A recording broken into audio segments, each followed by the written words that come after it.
Rien ne semble arrêter l'armée dans sa logique de dépolluer la Casamance de ses bandes armées. En effet, après les bases d'individus armés dans la commune de Boutoupa-Kamarakunda démantelées il y a quelques mois, c'est au tour de la commune de Niassia de recevoir le coup de balai des hommes du colonel Suleiman Kandé. 5 nouvelles bases du MFDC sont ainsi récupérées et anéanties par l'armée sénégalaise. Il s'agit essentiellement des positions de Aïnga, Badem, Bagam, Bounik et Djileor, situées toutes au front sud vers la frontière avec la Guinée-Bissau. Première base visitée, Basséré, à 3 km au sud de Niassia. Ici, pas moins de 25 mines découvertes sur les lieux. Ces pistes servaient jadis de pistes de production et qui ont fait l'objet d'un minage sauvage par le MFDC. Donc 25 mines au total ont été enlevées et détruites, dont 10 mines anti-chars et 15 mines antipersonnelles. Ensuite, nous avons mené la phase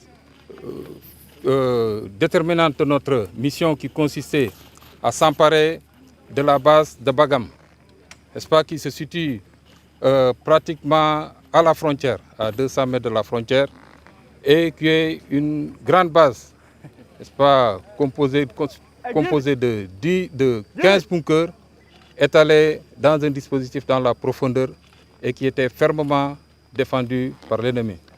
Donc après un accrochage intense qui a poussé l'ennemi à céder le terrain et à laisser sur place beaucoup de matériel, dont des roquettes d'armes anti-chars telles que les B-10, des mines antipersonnelles, 5 mines antipersonnelles.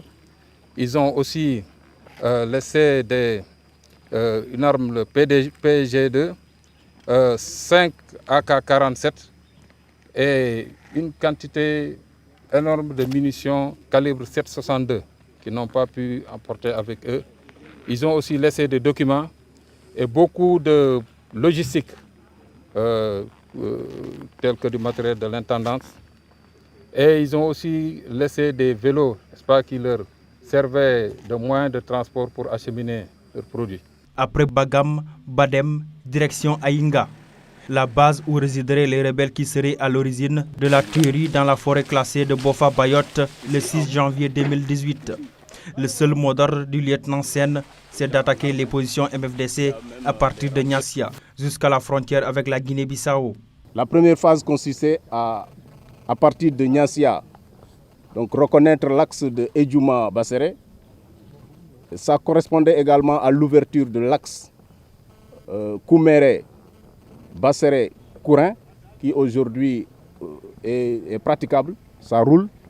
C'est un ancien axe de production donc, qui quitte pratiquement la maison forestière depuis Toubacouta qui fait la boucle jusqu'à Kagit.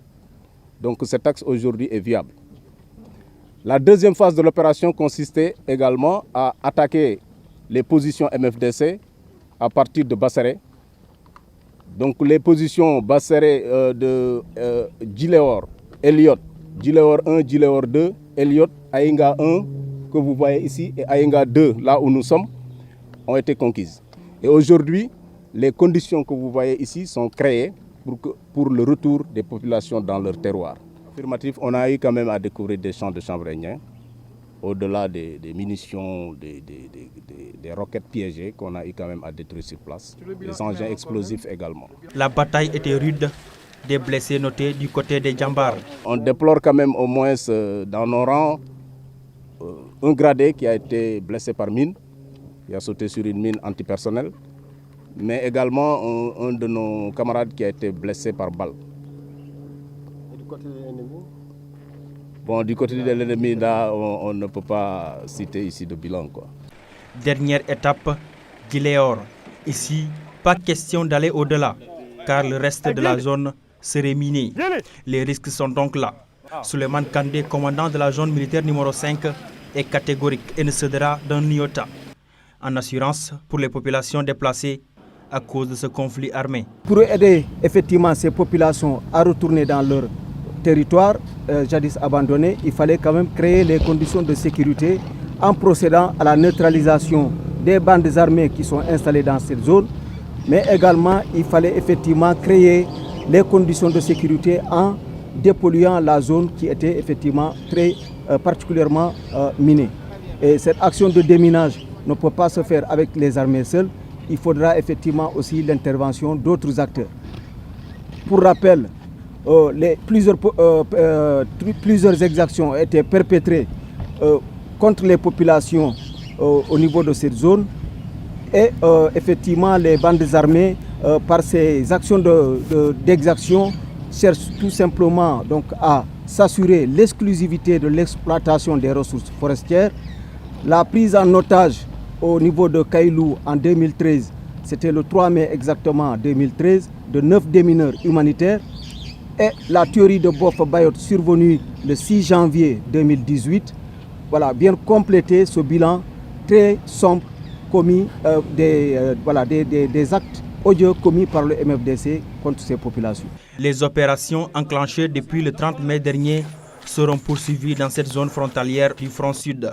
L'objectif principal est invariable, faciliter le retour des populations déplacées ou réfugiées.